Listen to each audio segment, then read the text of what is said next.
Okay, I want to welcome everyone back, our returning viewers, and thank all the new ones for checking in. Today we have Coach Katie Burnett from Evergreen State College to talk a little about the school, the team, and what makes both of those experiences unique for interested athletes. This is kind of like speed dating for college recruiting. It's going to help coaches looking for race walkers to get exposure for their programs without having to reach out to individual athletes and or their high school and youth coaches and vice versa.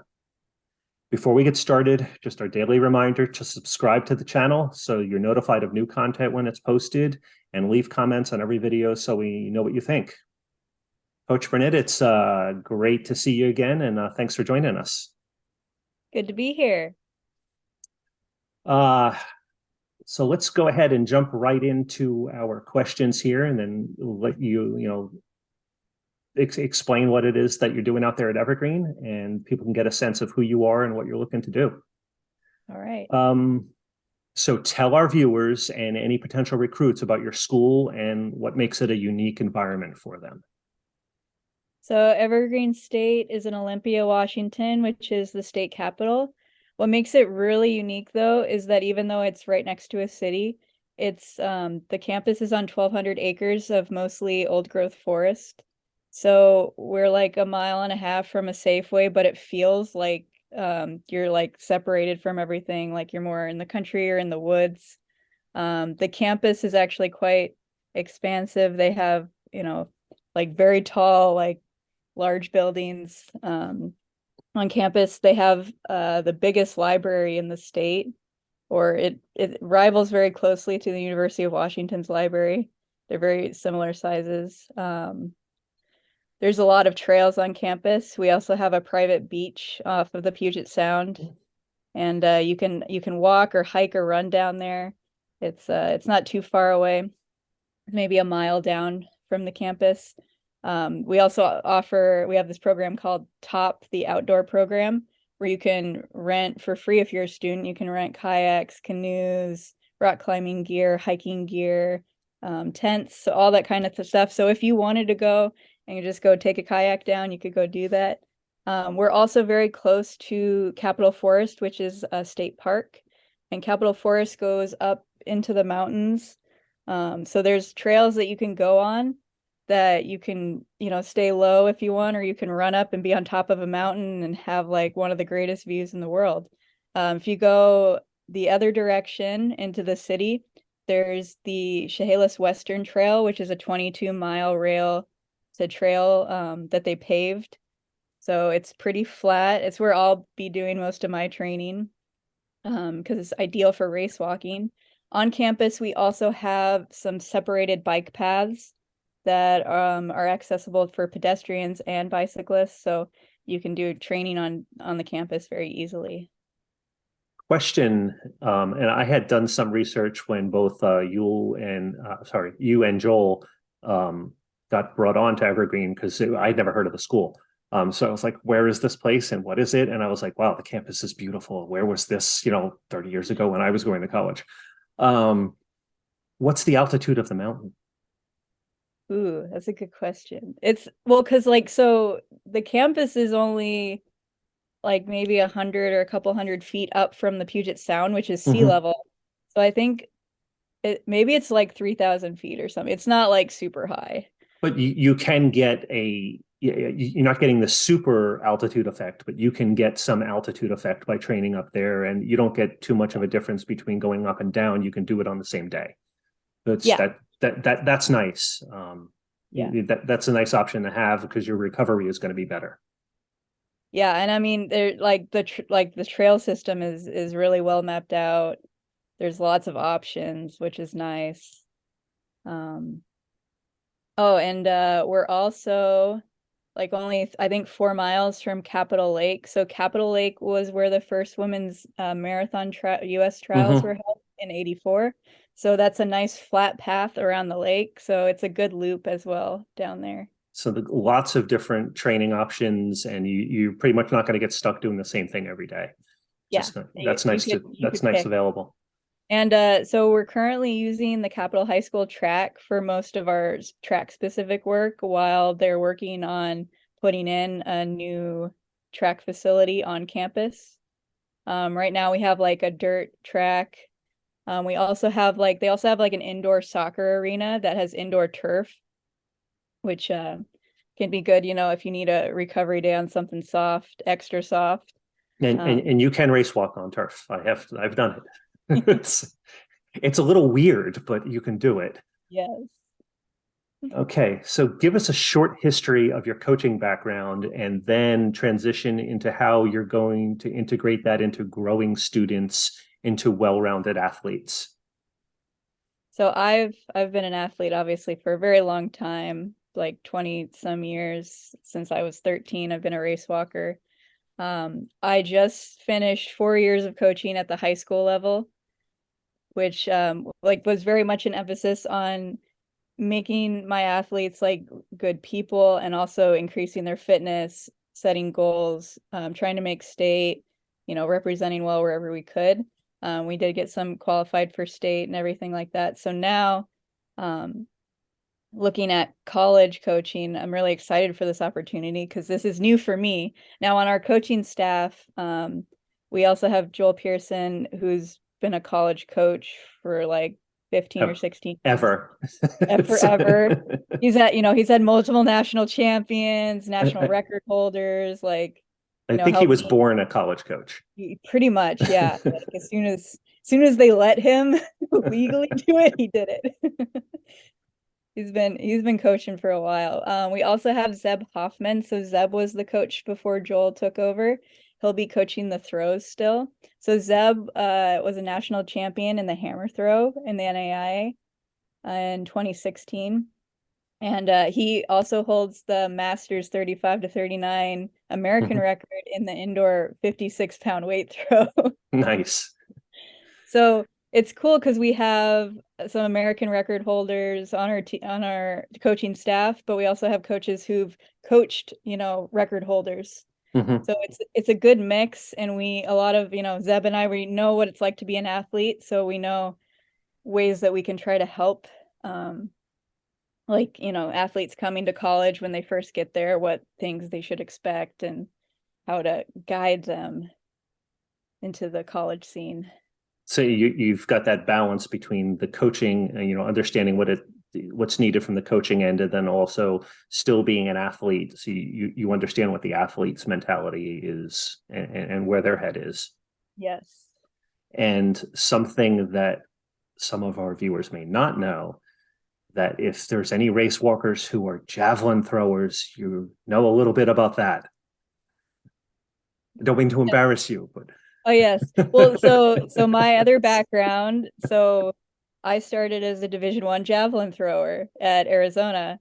And so I've got some experience being an athlete in Division I. It wasn't for me. I ended up switching to an NAI school out in Iowa, and I started picking up more events, got back into the race walk, and became a 7-time All-American, with one of those being in the javelin and the rest in the race.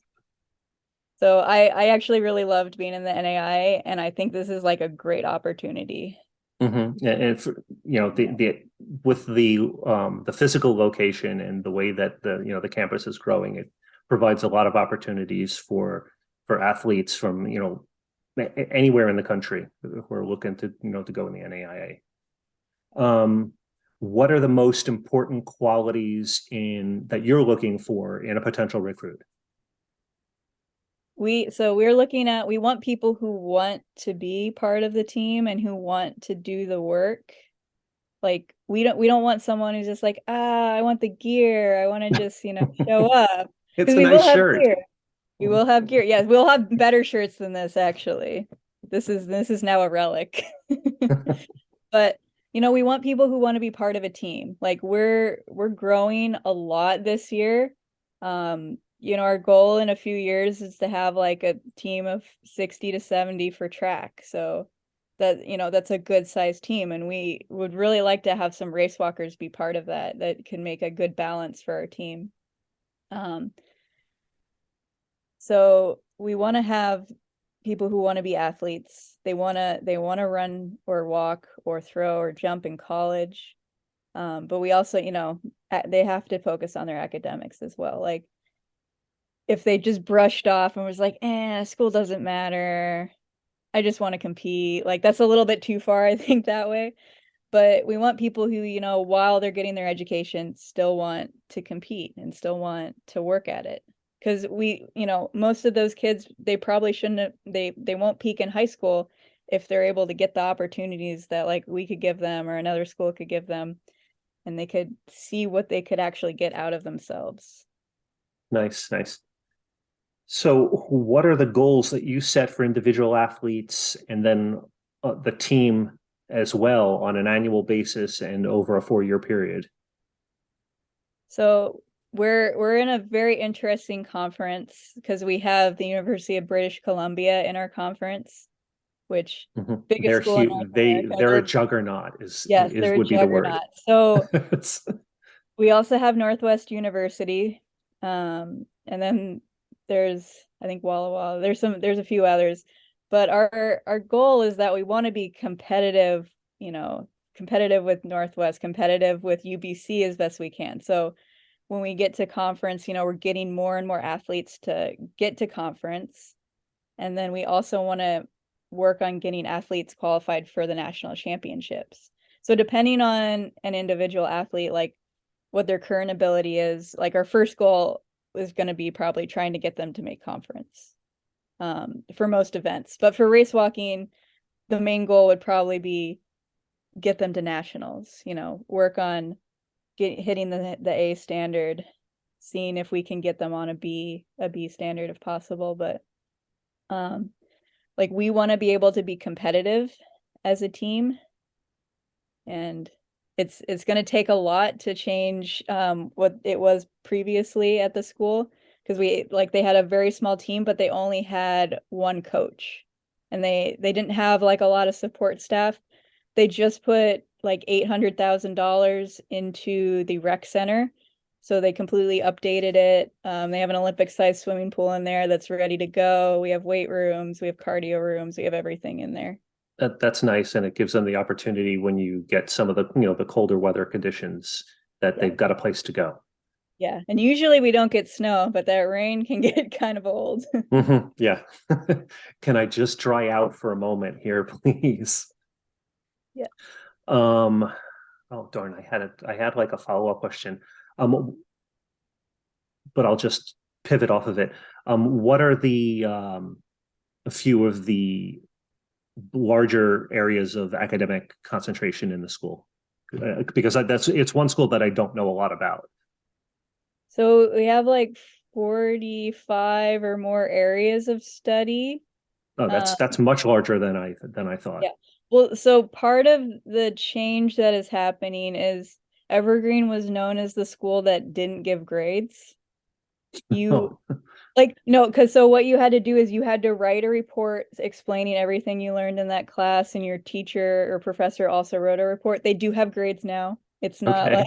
like but that's what they used to be known for. So it was an innovative approach because it's more what you're going to run into in the job place. True. Like in a job, you're not going to get an A or a B. They're going to write a report. This is what your strong suits are in this area. This is where we need to improve. So like that's kind of how they started. They do have traditional programs now though. They're the second in the state, I think, for education majors or Okay. for like so like they're behind Western Washington University. We're actually ranked ahead of the University of Washington for education. We also have like environmental studies is a big one. We have a master's in teaching and a master's in environmental studies. They also have studies on Native American history and other programs with that. They actually have a lodge on campus, a Native American lodge. Oh, very cool. Yeah. So it's very they take a lot of the features and the culture of the region, and they've turned that into academic programs that's sort of become self-supporting for the area. Yes. Okay. Great. So now for the question that everyone dreads. Marvel or DC superhero movies, and why? Oh, definitely. Like right now, it's definitely Marvel. There was a period of time where like Batman was the coolest, but like the latest Batmans, I haven't really been inspired to see them. I don't know. Marvel's getting too big now though, so we'll Yeah. see. But I mean, the Marvel universe, like you just feel like in awe of some of those movies. Mhm. Like when Endgame came out, you're like, oh my gosh, this is amazing. Like, how can it top? It was beyond a movie. It was more like an experience. Yes, Yeah. like it was incredible. And like some of the other offshoot movies have been really good. I haven't been as happy with the latest ones that have come out. Like I wasn't a big fan of oh, what was the Doctor Strange one? Something of Madness. I don't remember the title, but I Like know what you're talking about. yeah, like that, like I was like, eh. You have to be a Doctor Strange fan. I guess so, yes. Like I like the first Doctor Strange movie, but that one I was just like, it was okay. Okay, cool. Well, thank you again, Coach Burnett, for joining us today. It was a pleasure chatting with you, and I hope you have a great evening. Thanks, you as well.